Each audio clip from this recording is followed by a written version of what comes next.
Welcome to FOB TV, the future of business. I'm your host, Kevin Benedict. I'm a futurist and lecturer here at TCS, and I want to welcome all of you to the show today. Our guest, I'm so excited to introduce, is Alison Wise. She's the founder and principal at Wise Strategies. Alison has over 35 years experience in sustainability and 15 years of experience driving her own consulting company. And today she delivers strategic consulting services in renewable energy, circular economics, and clean energy systems. Alison, thanks for joining the show today. Thank you so much, Kevin. I'm really excited to be here. Tell all of us where you're calling in from. So today I'm calling in from Oysterville, Washington. I actually am bi-coastal the way some people are located in both LA and New York. Very glamorous. I'm located in the less glamorous, I'm afraid, Washington State, Oysterville, small town, and Washington, D.C. So we moved to the Northwest. And so I have to do mea culpa and buy lots of carbon credits for all of my flights. But I spent a great deal of time also in DC and at conferences, et cetera. So, just on a side note on flights, I was making flying arrangements yesterday and saw that you could add $3.95 to your flight for sustainability purposes. Yep. And I had never seen that before. And I was like, but here's a nice segue, or the concern that I have and many of us have with regards to the individual approach to climate innovation and climate adaptation and putting it back on the consumer is that there are obviously ways that the individual can make a great impact and has their own ability to choose that $3.95. But ultimately, changing how we are looking at transportation itself is the holy grail, and we're not getting there with individuals making individual decisions for the it's a systemic issue, and it's not an individual. Got it.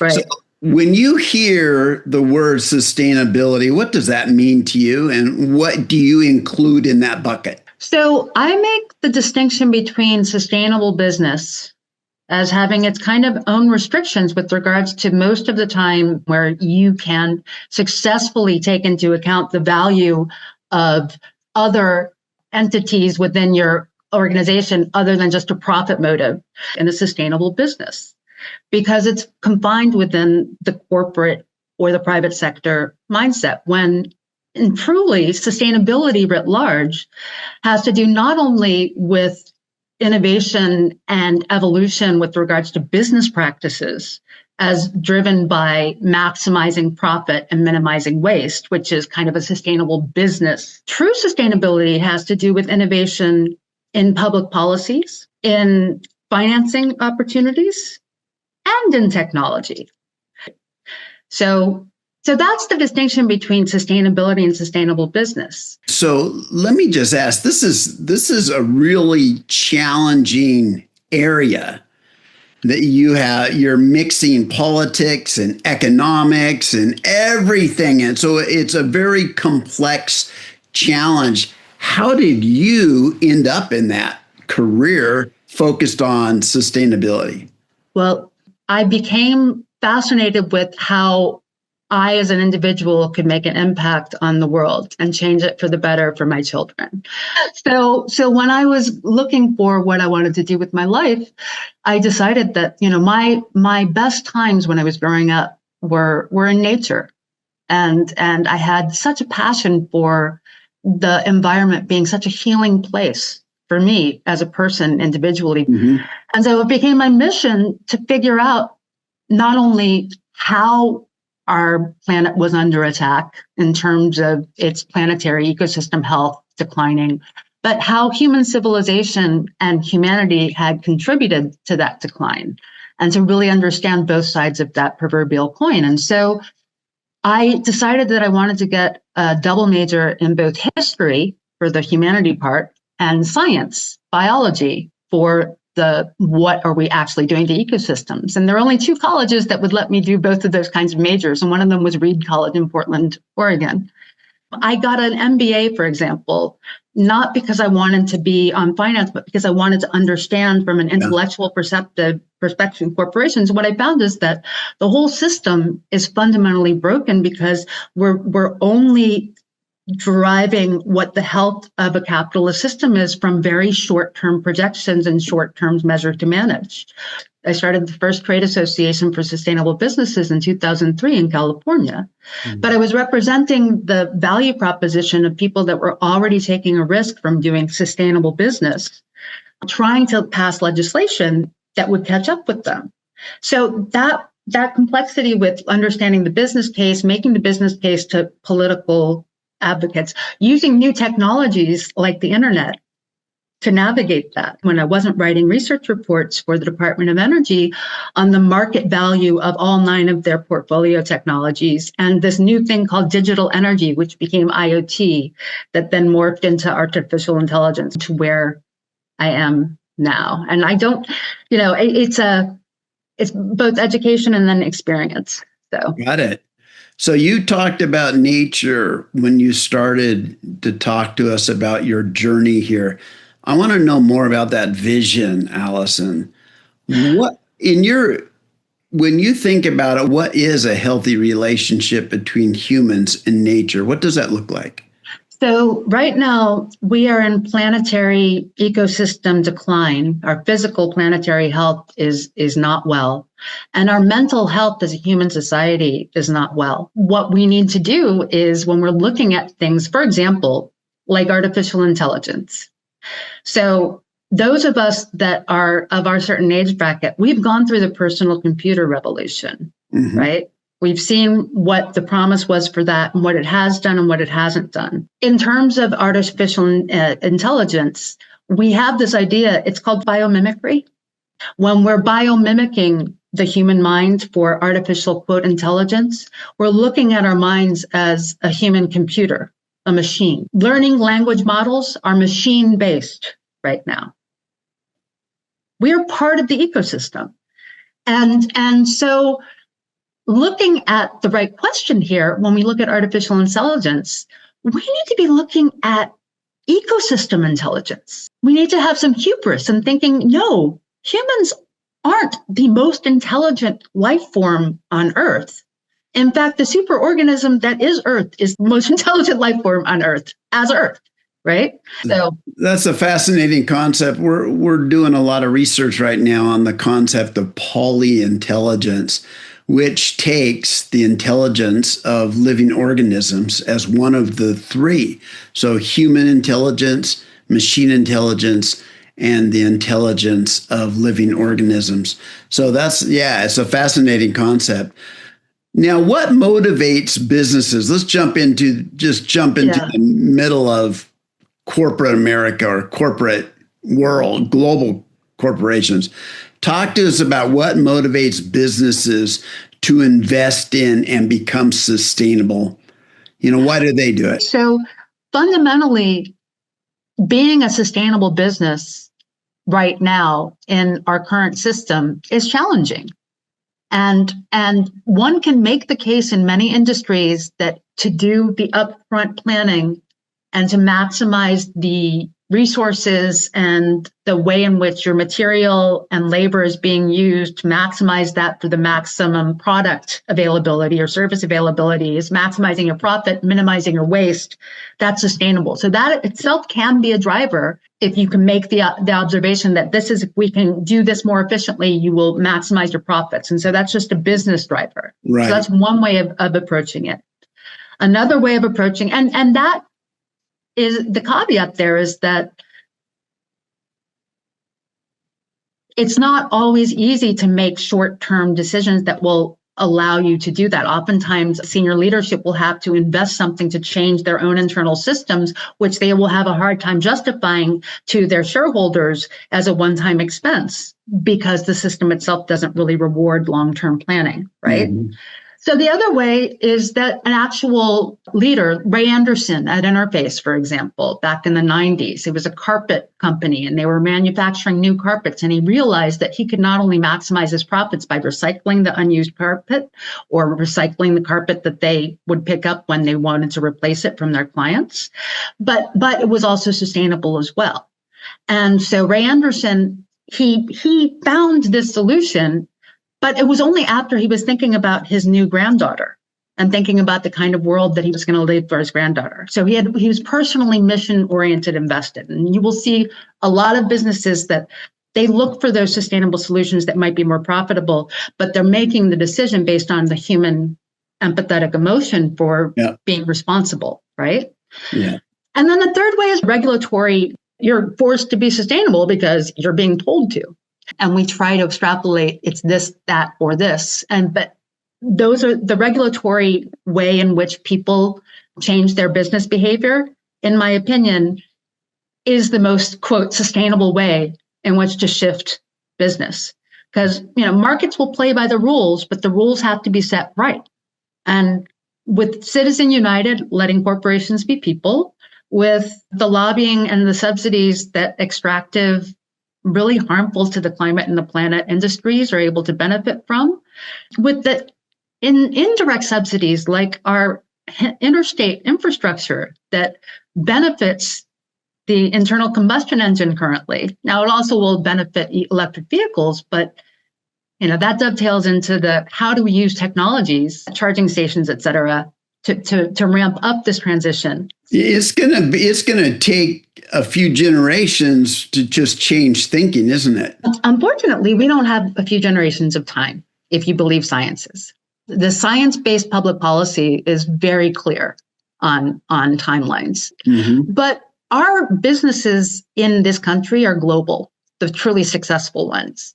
And so just because we have a change in narrative here and you say, it's going to take generations for that different mindset, we don't have time, and we have artificial intelligence. We have generative AI. We have, ways in which not only can individuals use this in terms of just their own intelligence gather or research gathering, but again, it's complicated though, right? Because AI, as it's increasing in its usage for humanity, it takes power to drive artificial intelligence computational needs. Yeah. And so data centers are being created now that need to produce many megawatts of energy. Right. There's one being built in Wyoming right now.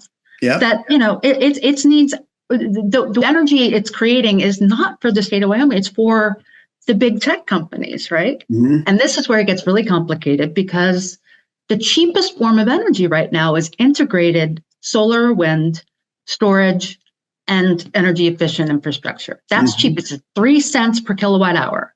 Any other energy is more expensive, but it's integrated. And you have to take certain long-term strategies into account when you do that kind of development.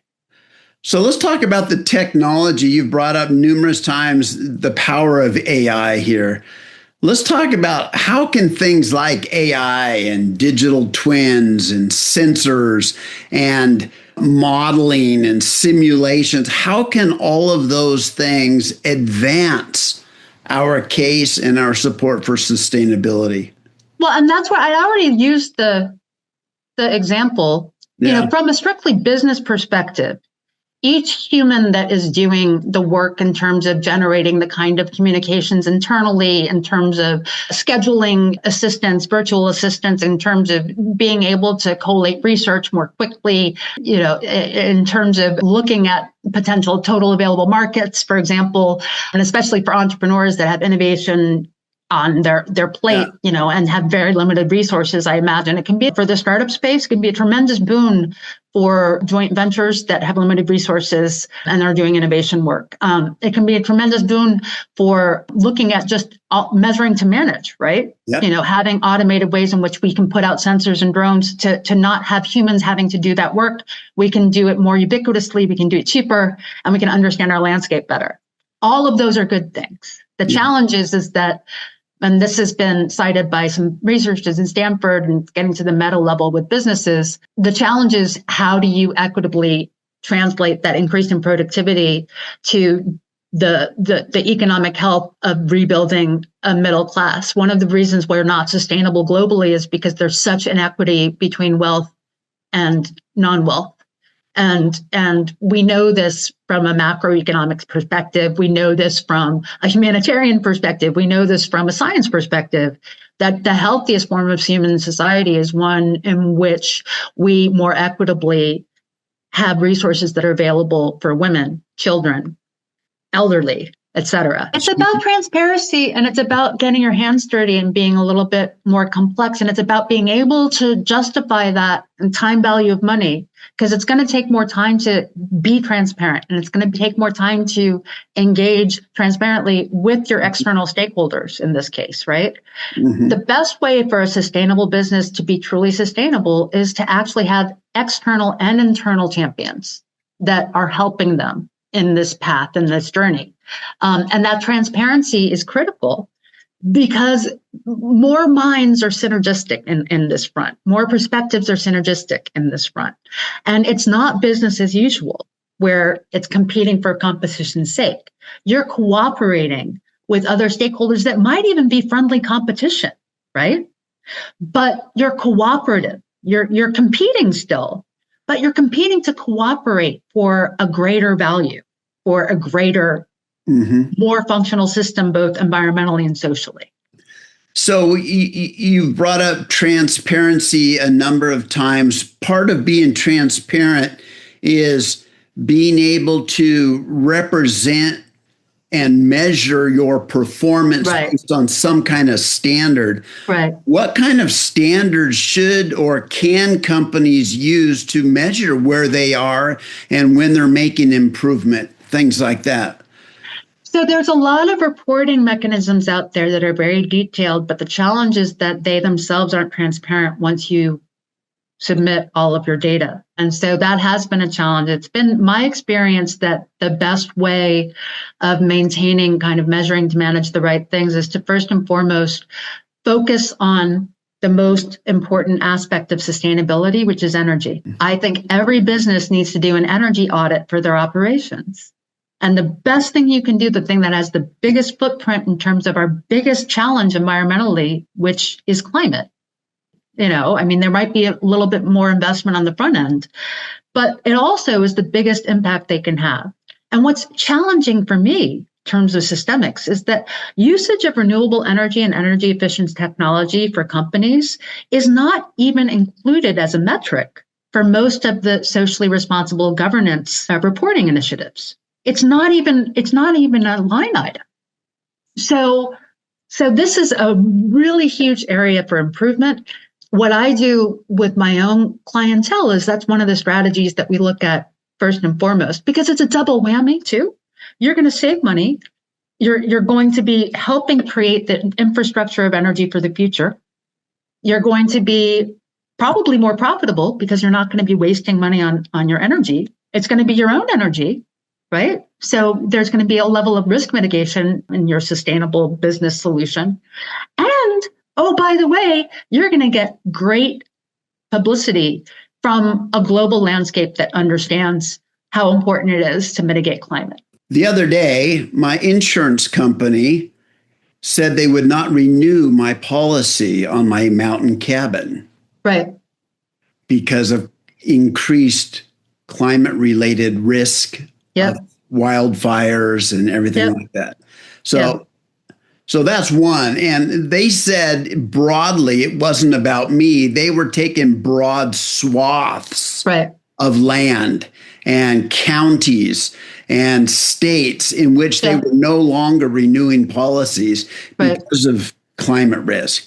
Right. How do businesses that need to understand climate-related risk, how do they go about forecasting, understanding, creating new kinds of businesses based on their understanding of climate risk? How does that work? Well, for every company, it's going to be a little bit different, right? Because every company has its unique DNA. But that being said, you know, the way in which it's easiestly and most effectively looking at your exposure to climate risk is to simply do an inventory on what your organization touches, and do an inventory and look at, for example, if you are a biotechnology company globally and you're the chief innovation officer and you have all these technologies you're developing in-house, but you think that they have climate applications and you want to start your division,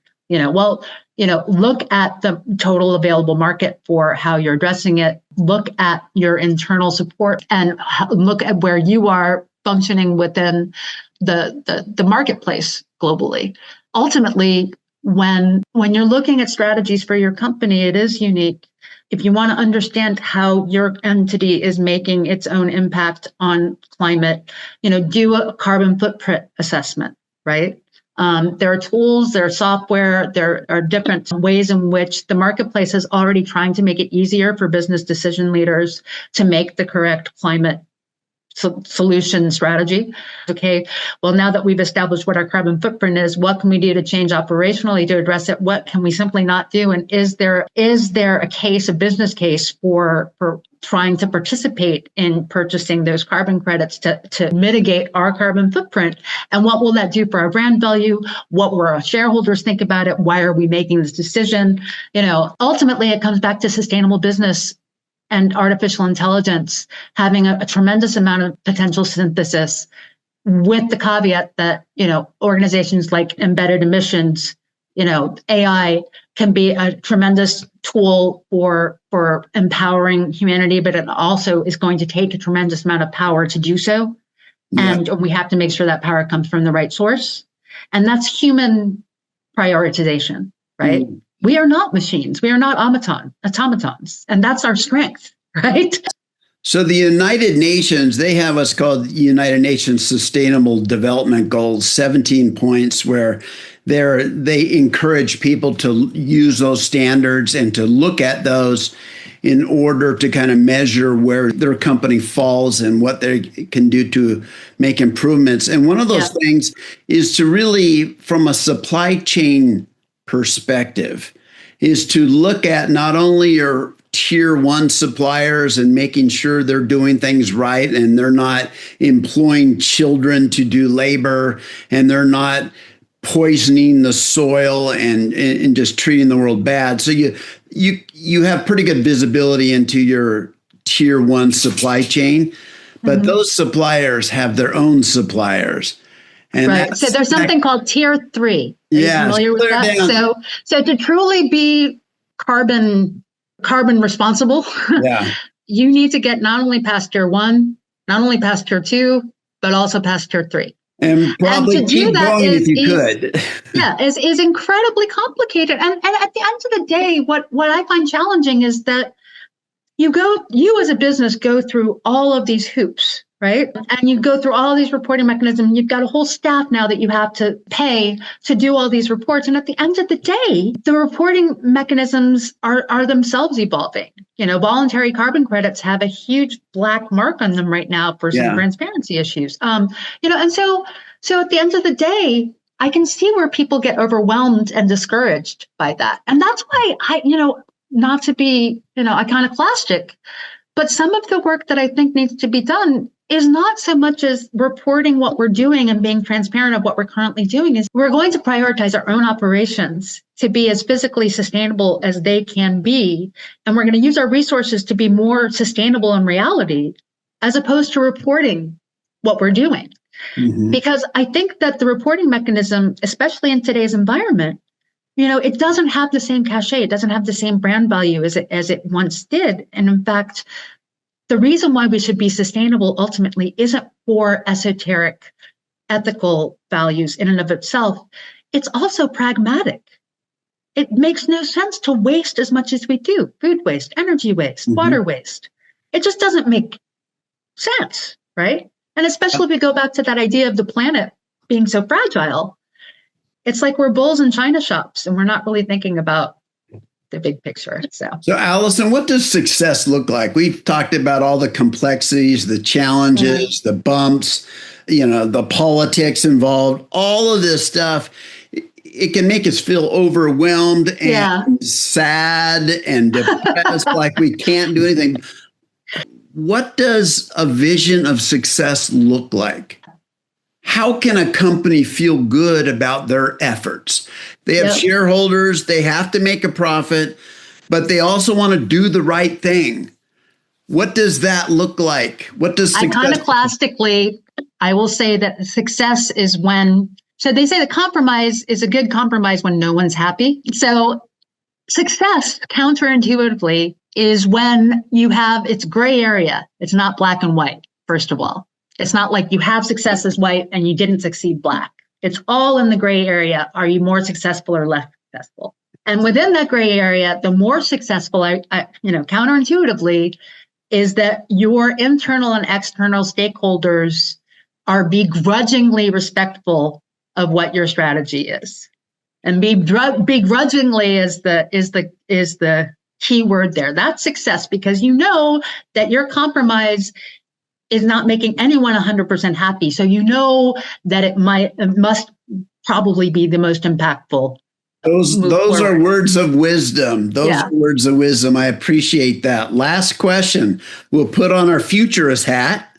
Yeah, let's do that. How do you anticipate this sustainability movement evolving over the next 10 years? How's this going to get us to where we need to be? Yeah. Again, I don't want to be an iconoclast, but since we need innovation, like I mentioned with the Climate Confidential, you can, the idea that you want to do an initiative and it can be cheap, it can be quality, or it can be quick. And you can have two of those, but you can't have three, right? Asking folks that are what's OG, sustainability leaders that I've been interviewing for Climate Confidential, overwhelmingly, I ask them the question, okay, much like that engineering question. Okay, now we have sustainability.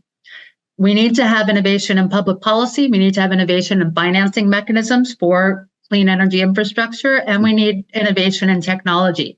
We'd love to have all three of them, but you can only have two. Which two do you want to pick? And leadership, C-level folks, worldwide thought leaders are all saying the technology is there. We need to have innovation in public policy, and we need to have innovation in financing mechanisms. And so the future for this, if we're going to listen to the smartest minds in the room, is using AI, for example, to achieve the policy and the financing innovations that we need. And I used an example earlier, I believe, we have agents now, AI agents. So you can say, okay, I want a climate campaign. I want to mitigate Microsoft being able to use AI for fossil fuel extraction. And so you put in not only to your chat GPT to get the language of what you want to say and to hone that, but then you can use an agent to actually automate sending out your messaging and setting up a meetup for people to come in and actually talk about this in person, setting up a lobby day for your state legislature, And so I think that going forward, sustainability globally and nationally is going to for the foreseeable future,